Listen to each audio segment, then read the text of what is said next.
Hi there. In this lecture we see Capablanca against Corzo in round 11 of their match in 1901. d4 from Capablanca, we have d5. Knight f3, so we have c5, e3, so this is Collie at the moment. And now with the Queen's Bishop Fianchetto, this is Collie Zuchtort territory. Because quite often in the Collie system, we have the move c3 instead and bishop d3, and later white aims usually for e4 as a break. But with b3, yes, the name of the game has now changed. It's often going to be about amplification where possible of this bishop on this diagonal. So if we think about amplification strategies, it's useful if, for example, black weakens dark squares, white has dark square pawn hooks, there's a king on the diagonal. All of those things would serve to amplify this b2 bishop. We have knight f6, knight bd2, and now black fixes the center as if closing in that bishop for the moment at least. Bishop d6, bishop d3, both sides castle, and now knight h5 is played. Capablanca does play a committal pawn move to stop knight f4. There may be, other moves as well in this position. For example, rook e1 could have been considered. But g3, we have f5, and black is weakening these adjacent dark squares now. But this bishop still seems hemmed in, right? We have knight e5, knight f6, and now f4. This is an interesting committal decision. Knight df3 would be also this is a pleasant enough position for white. So f4 is quite committal, but let's not be too hard on Capablanca. It's only like 13 years old. We have bishop takes e5, which does white some favours. It looks as though it's further hemming in the b2 bishop. Queen b6 is less committal from black's point of view, and this position should be about even. But with bishop takes e5, we have f takes, knight g4. So black is threatening knight e3. That's parried. Queen b6, and black is now threatening d4, and this is parried with knight f3. So yes, if h3, knight takes d4 hits the queen, and yeah, there's no time for this. White's collapsing there. So knight f3, everything's kept okay here tactically. We have now bishop d7, a3, king h8, and we can see that this is a kind of amplification of this bishop. It gives bonus points for this bishop if it ever gets liberated on this diagonal. h3, knight h6, queen f2, we have now knight f7, king g2, so getting the king out of the line, dangerous potential line, g5. And now, yeah, this seems very, very aggressive. Pawns don't go back because we have g4, knight e7. If f4, white can play a very strong undermining move, h4. You can see that, hold on, this h-file is very, very scary. If knight e7, yeah, white's just destroying black's king side here. If g takes, queen takes h4, threatening mate on h7, this is just vicious. Yeah, it's precarious, very precarious. So f4 is out of the question because of h4. So knight e7. And also, if we consider for a moment at move 20, f takes g4, h takes g4, this is also rather dangerous. Can you see what white can play here for the record, which is tactically crushing in a fascinating way? Can we get to the king here? We've got these bishops. This one seems totally hemmed in, but can it use this diagonal sometimes? There is actually an amazing resource here. Yeah, knight takes g5. It turns out that black's getting crushed. If knight takes, we get the h4 square, looking at h6. In this position, bishop c1 is actually possible. So rook takes f1, bishop takes g5, and black's king is getting in huge trouble. For example, like this, black's king is getting mated. Yeah, it's fascinating stuff. If king g8, bishop h7 check. Yeah, I mean, this is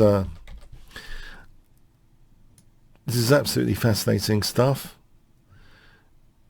Okay, so yeah, knight takes g5 would be a crusher. If h takes, that's easier. Queen f6 check. and queen g6 and queen h7 mating. So black has to tread carefully. So knight e7, and we have now queen e3, and now rook g8 protecting that g5 pawn, rook a e1, knight g6, and now g takes f5. So white is trying to open up this, potentially this diagonal a little bit more if that pawn can be moved out of the way. We have knight f4 check. This is a mistake, it seems. It seems that black does have a point about white's king here, potentially. E takes f5 was interesting. If e6, f4, and in this position, black can actually, it seems, hold the balance with accurate play like this. With accurate play, black is actually with the small edge here. But knight f4 check, king h2, knight takes d3, queen takes, e takes f5, c4, and now the big mistake of the game, the bad blockader, is used. This is a bad blockader for this e5 pawn. f4 seems to be the strongest move, and we can see that there's a kind of killer common square here on h3 potentially. So for example, this position, white doesn't quite get enough time to amplify the bishop because of white's king. We have bishop b5, queen h6, and for example here, bishop takes f1, g4, g takes h3. Yeah, there's no time, and now there's a hook on g2 to win that bishop, so it can end up being a total disaster for black. It's just no time. So yes, queen d4, queen g7. Black's better. So f4 was, it seems, the most critical test. g4 is also quite good. This position is also kind of good. So yeah, black has to kind of counter-attack against white's king to hold the balance. That was necessary here. This is too passive. It doesn't create any major threats against white's king. And white has the time now to kind of lift the blockade to try and amplify this bishop. C takes is played, and now e6, very, very powerful e6. Bishop b5. The point is, if bishop takes e6, can you see what white plays here for 100 points? Yeah, we want to amplify this bishop. The amplification strategy is in full swing here. So what will we play in this position? Yeah, rook takes e6, and then d5 check. So we're picking out the queen. So, okay, so bishop b5 was played. And now, a brilliant amplification strategy. Absolutely brilliant. Spectacular. I mean, white's crushing it here in various ways, actually. Like, this is a true brilliancy move. Aesthetically pleasing. So, what would you play for 200 points in this position? It looks as though we haven't got time to amplify this bishop. We have to move the queen, or do we? Okay. Queen takes b5. Yeah, trying to lift the blockade in style. Queen d2 was also good, actually. This position with e takes f7 and knight e5. This is also good for different reasons. Queen f6 mate is threatened. Here, this is queen g7 mate is threatened. You know, this is just, it's a very, very crushing position. For example, like this, knight f7 check, d5 check from the bishop. And crashing through. There are other ways, but this is spectacular. Queen takes b5, queen takes now d5 check. Now this is, you know, really amazing calculation. So rook g7, and the point is e takes f7 gives them a major hook for rook e8. So the queen has to defend e8 now. White's got significant material and significant threats here. h6 is tried. Very difficult position for black. If queen takes, yeah, rook e8 check. What does black do? This. Yeah, we're just absolutely winning. For example, this position, we can mate quite quickly like this. So, okay, so h6 was tried. And now there is a computer move, and there is Capablanca's move, which is simple and strong. And sometimes, yeah, it doesn't matter how many moves you win in. If it's got a simplicity to it, you know, there's a trade-off sometimes between playing more technical moves, which might have a flaw, you know, tactical flaw, but Capablanca plays a very simple move. What do you think that is? What do you think the computer move is? 100 points for each. So the simple move, where, you know, you're saying a win is a win, doesn't matter how many moves. Okay, the simple move Capablanca played is knight d4. It's simple, sweet, and elegant. It's hitting the queen with tempo. It looks as though it's got knight e6, knight f5 as perks. Why not? The computer move is knight h4, just for the record, though. And yeah, black's in trouble if g takes rook g1 is a nasty pin. This is a crushing continuation for sure. You know, black's in big trouble here. Black would have to give up the queen. Yeah, the computer move, it is crushing knight h4. If king h7, bishop takes, knight takes f5 check, and that pawn's immune because of the discoveries to win the queen with knight. Yeah, so what does black do here? This, then knight d4, and then knight e6 is coming. So sure, okay, the computer move is great, but this is also, you know, this does the job. Knight d4. We have queen takes f1. So yeah, this is getting desperate if knight e6 is allowed. If queen takes d5, actually rook e8 check is very, very strong, and then queening. Yes. If queen d3, then knight takes f5. And here, if check and taking out b2, this rook e8 check is strong, and then queening. So yeah, it's this is looking like a counter-desperate, you know, a desperate tactic. Okay, but black does take out the f7 pawn. Rook takes f5, rook takes f5, knight takes f5 check. And here, there's a great positional move which kind of acknowledges the king. You know, you don't want the king to be a pest in the endgames. What do you think this move is? So there's a nice pass pawn here, but there's this move which kind of locks in the king, closes off king squares. So for 100 points, what would you play here? Yeah? Knight e7, you can see that there's a wall built. Not like that. A wall is built. Take away that arrow. Here. These three key squares are restricted. So, yeah, these squares are restricted. And this really helps if the king's immobilized. We have rook f8. If rook d8, bishop e5, and then d6, and here, you know, this is going to be a winning for white. So anyway, rook f8 was played. So there's a threat of rook f2 check. That's addressed with king g2 and now h5, which gives the king h6. Okay, d6, g4, h takes, and now bishop e5, king h6. But now there's a problem with the king on h6. And, you know, there's a beautiful move which celebrates that kind of problem. Can you see what that is? What does white play here for 100 points? This is a really amazing game. So many amazing moves from Capablanca. Okay, it looks as though this is risky. d7, isn't that double-edged? Isn't that pawn weak? Capablanca's calculated very well here. Rook d8.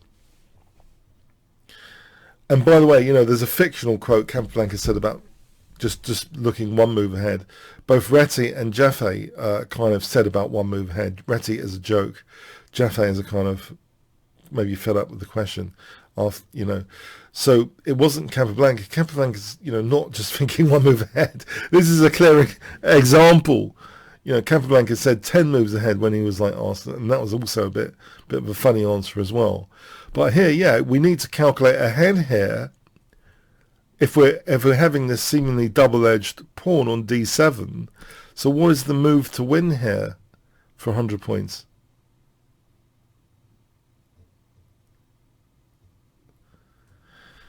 Yeah, it's knight g8 check. So the threat is knight f6 to hold the pawn, and then bishop c7 after. So rook takes his play. Let's look at that. If king g6, we hold the pawn, and we're ready for, you know, bishop c7 soon. This is even more accurate to take g4 out first, trivially winning. So we have, you know, rook takes g8, but now bishop f6. So Capablanca is now a bishop up in this endgame. b5, king f2. Black plays on to test Capablanca's endgame skills, it seems. So g3, this pawn is put at that position at g2. a5, b4. Now note here that the bishop can't really help an outside a pawn. It can't be with an a pawn. Black could set up an infinite blockade. We have to be careful about this situation, not to be too greedy to take on a5. So yes, this b4 is great. If white in this position, what would be a temptation for you instead of b4, which would be minus 1,000 points? What's the blunder which loses everything to a draw out of interest? Yeah, a4. This would just blunder everything because, yeah, if we have this position, yeah, we're not winning. We haven't got the right pawn. You know, this, for example, we're just black's blockading. So yeah, Capablanca is making sure he's got the right passed pawn. We have bishop b6. It's not really threatening anything because of g1. It's just trying to get a Zugzwang position. Try and get the king, you know, to c5 if the king marches over here potentially. But one has to be careful about the routes because it will be g1 check. One has to be careful in this position. But we have king d5, king d3, king c6, bishop g1. Yeah, again, not b takes. We don't want these pawns on the a file. It's not going to be winning. So bishop g1, we need the right passed pawn. Bishop h2, and now king d4. Zugzwang is being used. a4, king e5, and now it's real Zugzwang, yeah, situation.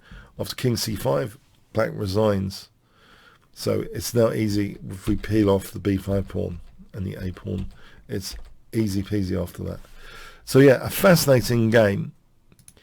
The Colli-Zukertor, it's like a model game just for the Colli-Zukertor, if nothing else, let alone the endgame ideas. But yeah, in the Colli-Zukertor, you know, amplification strategy of this bishop is pretty amazing what Capablanca played. And one has to consider that apparently Kasparov said as though Capablanca was lazy and not calculating all the time, forcing variations. That might be true, but you know, Kasparov in his book signing for the great predecessors books, kind of, although they might have emphasized this resource, you know, this technical resource that was missed, knight h4, this is a computer resource. And Kasparov did acknowledge he had a first category analyst working on that series of books. So, you know, how many masters would consider knight h4 anyway, compared to knight d4? Knight d4 seems, for me, more logical, more smooth. Whether it's, you know, how many moves do we need to win, factor in complexity and human fallibility. You know, we might have a flaw in our calculations. I remember, you know, in the British Championship, my good friend Alex Savlantis saying, you know, simple chess, simple chess. And really that's a symbol of Capablanca. That simple chess, sometimes there is a trade-off for simplicity, that we don't indulge in what seems to be, you know, potentially complex moves. Unless we're absolutely 100% sure, why not just go the longer route, which is kind of safer? There's a trade-off in chess for human calculation. We're not computers, we're fallible. So, you know, for me, knight d4 actually, it makes a lot of sense. It's with tempo, it's getting into key squares, it's going to get more material. A win is a win is a win, as they say. There's that expression. It doesn't. We're not trying to be in a contest for winning in the shortest number of moves. Okay, there's counter examples. John Nunn says about kicking the boot in, etc. You can find examples and counter examples. But generally, you know, Capablanca was pretty confident, though. One bigger point here, because he's so confident about his endgames, you can argue, well, especially for Capablanca, he doesn't mind if the win is going to take more moves, because he's very, very confident in his endgames. And that's his whole point to beginners and intermediate players, perhaps. That if you study endgames first, then you can study opening and middle game with a view to the endgames, and it can simplify the play. You don't need to enter razor-sharp complications. If you understand the endgames, you can do this more simple chess, which seems long-winded, but if you're totally reassured about the endgames, and he is here because he's locked out the king, and he knows that this passed pawn is winning, and he proves that quite convincingly.